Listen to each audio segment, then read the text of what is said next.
Let's go to Japan. I'm not joking this time. Look, it's killing me and taking control. Oh, arigato.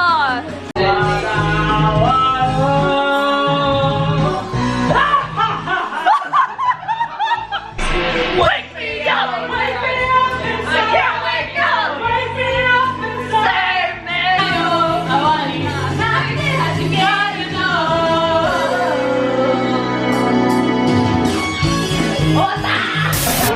Okay, I'm gonna try and be quiet. It's a little impolite to talk loudly in a restaurant, especially if you're alone, but I'm at the Sushiro, which is a conveyor belt sushi chain. Everything you need is right here.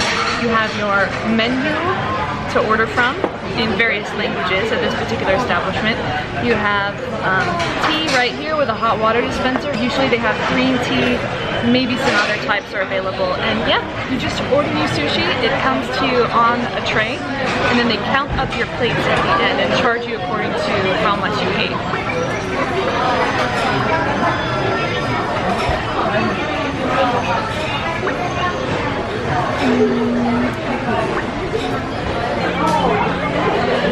That's it.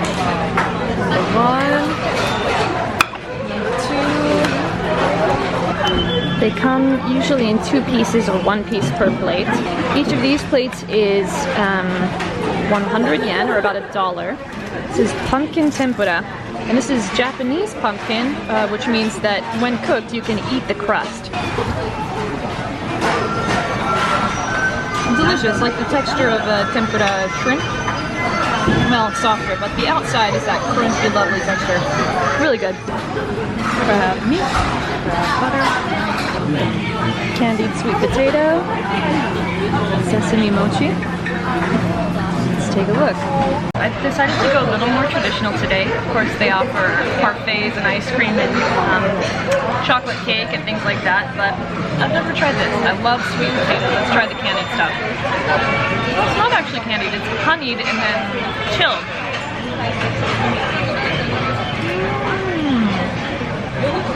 Sesame mochi. Yeah, it's got that nutty flavor. Pretty nice. Out of the 2, I think I prefer this though.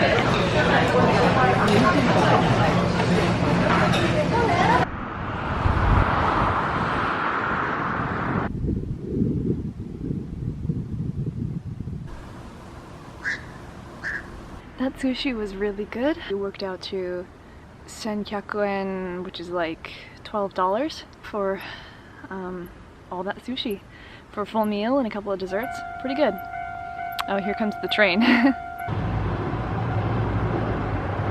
That's coming from the other side this time.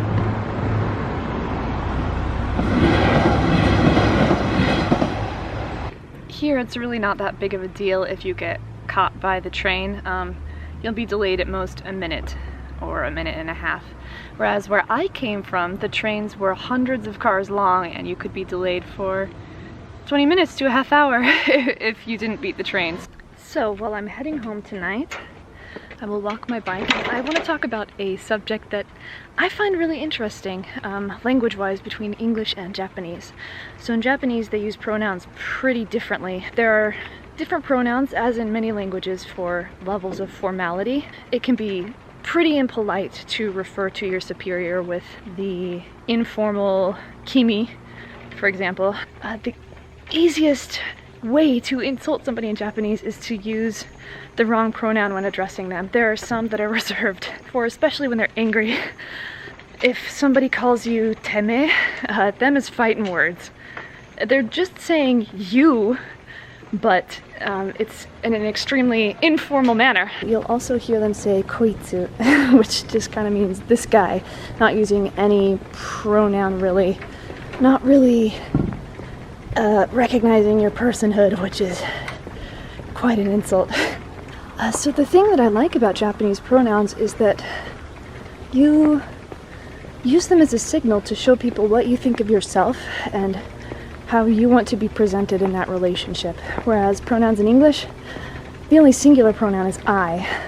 And the pronouns that make a difference gender-wise or The way people view you are these secondary pronouns, he and she and they or them. Usually pronouns like watashi are formal, and it's not really gendered. Men or women can use it.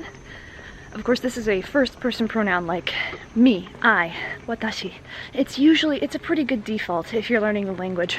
But there's some other pronouns like atakushi, ore, boku. Ore and boku are considered more masculine. Ore kind of means I think I'm a man, or I'm proving that I'm very macho. I've almost exclusively heard it used by like 6 to 14-year-old boys. Usually older adults will use watashi. Boku is more of a tomboy type pronoun. Generally it's for males, generally it's masculine, but tomboyish girls can use it too, boku. As for me, I just have been using watashi because that's what the textbooks teach you. There is a popular cartoon called Anpanman, and the villain refers to himself as Ore-sama. Sama is the pronoun you use for somebody else. You never use it for yourself. That's extremely egoistic. Sama is the pronoun you use for somebody you're serving.